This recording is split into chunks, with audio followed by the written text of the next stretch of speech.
So, curiosity, obviously a big component of this show. And I have to ask you this, which is, do you think you could actually, let me rephrase this. Do you think you can teach people to become more curious? Yes, totally. I think Okay. yeah, I mean, well, it's a muscle, right? Just like many other things, like the muscles in our body, right? Curiosity is something that can be strengthened over time and with practice.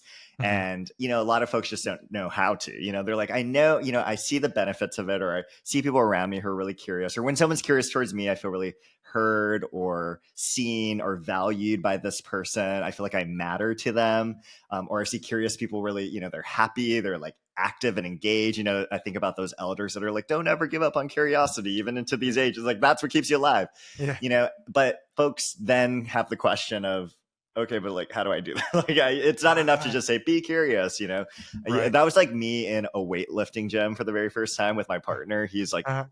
like really strong dude and like knows how to weightlift. And I was like, which one? Like, well, what do I use? Like, how do I put this on the bar? I don't even know Yeah. how to like move it.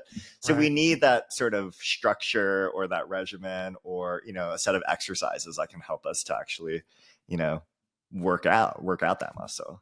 So that makes sense. And what you're highlighting for me is a a difference in perspective about where the person, this person we're speaking of, where they start. And I'll tell Yeah. you what I mean by that is Yeah. when you said, yeah, I think people can learn to be curious.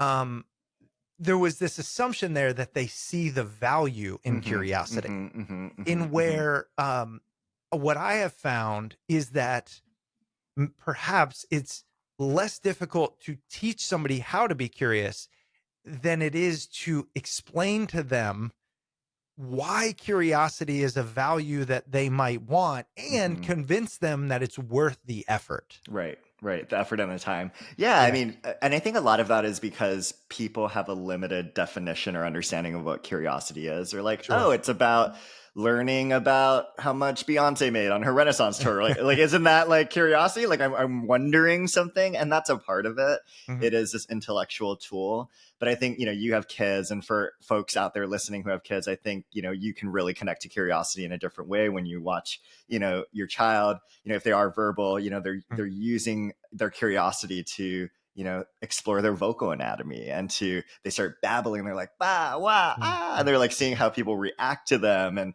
it's just like this wondrous thing. I mean, it brings wonder and awe in my, eyes and my perspective when I watch that happen. Mhm. And, over time they construct words and they construct sentences and they start to communicate as these like full bodied people. And that's all powered by curiosity. I mean, that's a big part of it is learning and growth and development. I mean, we've needed that since we were ancestors. We Mm. needed someone to, wonder, how do we make chocolate? Like what, someone had to figure that out, or how do we Right. make a fire? Or, is there water in, on the other side of that mountain? Or where can we find food? Can I eat this mushroom? Like all of that is powered by curiosity and it helps us to learn and grow.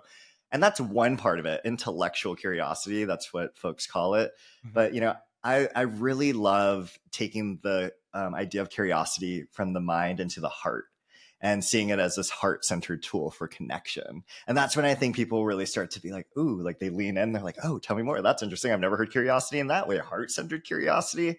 And Yeah. it's that, like I said, that type of curiosity when someone's really interested in who you are, like you're on a date and they're like leaning in, they're asking you questions, and they're like, oh my gosh, like I want to learn more about that. They're genuinely interested in who you are, what you care about, what you're thinking.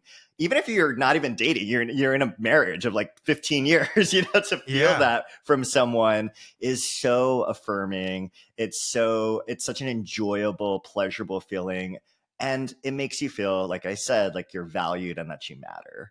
Mhm. And when you don't have curiosity, when someone is incurious towards you and they're dismissing you and they're like, whatever, you don't know what you're talking about, or I'm certain about everything, I know everything, I'm not interested in your perspective, that's when we kind of feel a little bit, erased or dismissed or ignored. And that's a shitty feeling. That's not a great feeling. Yeah. And Yeah. so, we don't want to, many of us, are compassionate, kind humans that want to do right to the people we love. And so I think when folks understand that curiosity powers that love and that connection, that's when folks really get the benefit and they're like, okay, wait, I'm ready. How do I do this? Okay,